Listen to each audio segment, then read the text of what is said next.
quand on a ces images en face de soi, mais qui est l'auteur de ça? Donc finalement, il nous dit, c'est vrai que c'est une métaphore que j'ai employée parce que j'étais transporté par une espèce d'élan d'enthousiasme. Cette métaphore m'a valu quelques ennuis auprès de la communauté scientifique, mais aujourd'hui je ne la renie pas, au contraire, j'ai très souvent répété que finalement, il faut frapper les esprits avec quelque chose qui est encore plus frappant, c'est-à-dire en fait une image qui permette de il y a autre chose, c'est que finalement, il entre dans le sillage d'une grande tradition chez les grands scientifiques. Par exemple, Einstein. Einstein, en 1936, un jour, a vu apparaître devant lui un enfant, il était à Princeton, et cet enfant lui a demandé « Maître, est-ce que vous croyez en Dieu ?» Et Einstein lui a dit « Je ne te réponds pas tout de suite, mais donne-moi ton adresse. » Et il lui a écrit une lettre. Une semaine plus tard, l'enfant reçoit cette lettre, et je me souviens par cœur de ce qu'il a écrit, donc voici ce qu'il a dit en 1936. « Tous ceux qui sont sérieusement impliqués dans la science finiront par comprendre un jour qu'un esprit se manifeste dans les lois de l'univers, un esprit immensément supérieur à celui de l'homme. » Donc ça veut dire que quelqu'un a craqué l'allumette du Big Bang. Exactement. Et ce quelqu'un, c'est Dieu. Alors, ça pose la question, parce que, voilà, d'ailleurs, à propos de l'allumette, le grand Stephen Hawking pose une belle question, il dit, mais qui donc a mis le feu aux équations? C'est vrai, qui a mis le feu aux équations? On constate deux choses quand on regarde le Big Bang, et ceux qui aujourd'hui, avec le satellite Planck, et hier avec le satellite Kobe, donc c'était George Smoot en 90, tous ceux qui ont contemplé cette première lumière se posent la question.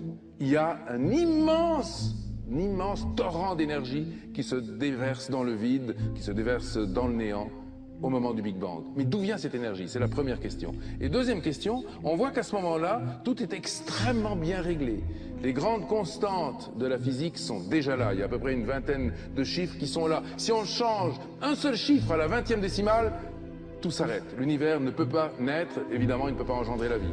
Donc, il y a quelque chose qui a réglé les choses. Un code cosmologique. Exactement. C'est le grand apport de votre livre, Le visage de Dieu, de même qu'un être humain a un code ADN, eh bien, il y a un code cosmologique qui a régi tout ça. Voilà. Et ce code cosmologique, ne peut pas être le fruit du hasard. Mais non, c'est exactement ce que nous disons. Lorsque Stephen Hawking, que tout le monde connaît, se demande « mais qui a donc mis le feu aux équations ?» il présuppose que les équations sont déjà là au moment où on craque l'allumette. Et nous disons exactement la même chose. Nous disons, ça c'est en fait, nous avons passé à peu près 10 ans à réfléchir et à travailler sur ces questions-là au travers de nos thèses, une thèse en mathématiques pour Reshka et en physique théorique pour moi. Nous sommes allés au fond de cette question.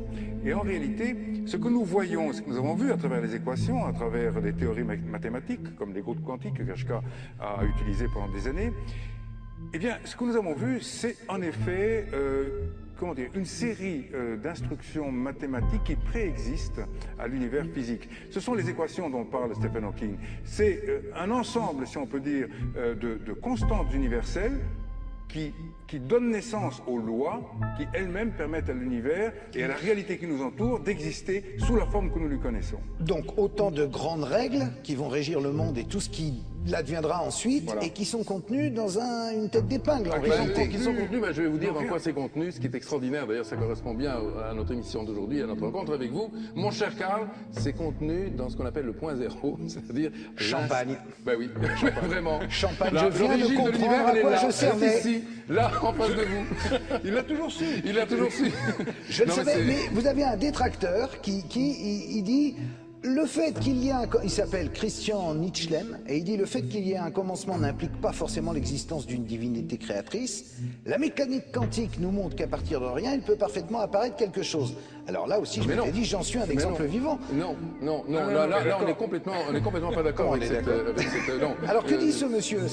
Il dit que ça s'est produit tout seul. Oui, mais bien sûr, mais ça c'est l'autre thèse. Quand on veut refuser effectivement la causalité suprême, on va invoquer les fluctuations quantiques.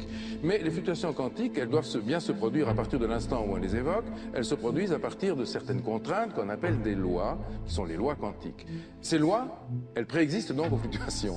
Et la grande question qui se pose, oui d'accord, admettons qu'il y ait des fluctuations, mais qui a écrit les lois de la fluctuation? Voilà, c'est tout. À partir du moment où on ne peut pas répondre à la deuxième question, eh bien, on est renvoyé de nouveau à la conclusion qu'il y a quelque chose qui est effectivement de l'ordre de la transcendance. Alors vous vous êtes fait des copains, le Vatican, qui dit une interprétation acceptable de la création biblique. Ça rassure quand même. En même temps, moi je croyais, en ayant lu la Bible, que Dieu avait créé l'homme à son image, pas une tête d'épingle qui grossit et fait un univers. Oui, mais en fait, le fameux Fiat Lux, hein, qui est que la lumière soit, ou la lumière fut, comme on voudra. Ce fameux Fiat Lux a été prononcé par le pape, c'était dans les années 50, lorsqu'il a compris que la théorie du Big Bang, qui a été promue par un religieux, entre autres, puisque c'est l'abbé Lemaître qui a travaillé très profondément sur l'élaboration du modèle, avec d'autres, évidemment, qui l'ont précédé, comme Friedman, Gamow et d'autres. Mais Lemaître, qui était un religieux, qui était un prêtre, lui va, en quelque sorte, rapprocher la science, cette science-là, la cosmologie, de la religion. Bien qu'il s'en ait défendu toute sa vie en disant « ce sont deux choses différentes, j'ai ma croyance et mon métier de prêtre d'un côté, et puis j'ai mon métier de scientifique et de chercheur de l'autre ».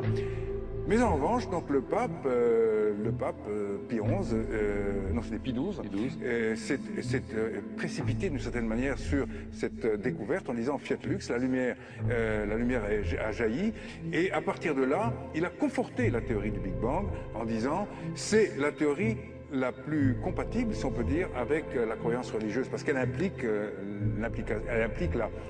l'existence d'un créateur à l'origine. Mais ça ne dit pas quel est le sens de tout ça. Même si Dieu a été au départ de tout, ça ne dit pas ce qu'on fait là et à quoi on sert.